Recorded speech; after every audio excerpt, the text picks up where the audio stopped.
In this video, I will show you how to pay with Afterpay on Uber Eats.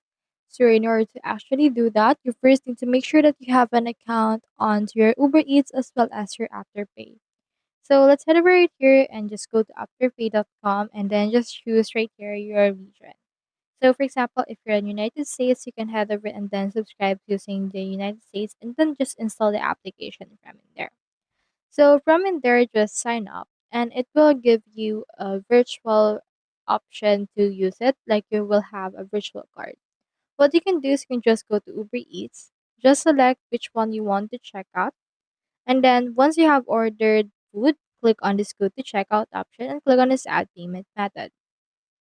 From in there, you can scroll on and you can find Afterpay option on this one. You can also just input your credit or debit card right here. Then just enter your card number and also just select the country. For example, let's put in here United States. Then just enter your card number. So that's how you pay with Afterpay on Uber Eats. Hope you help.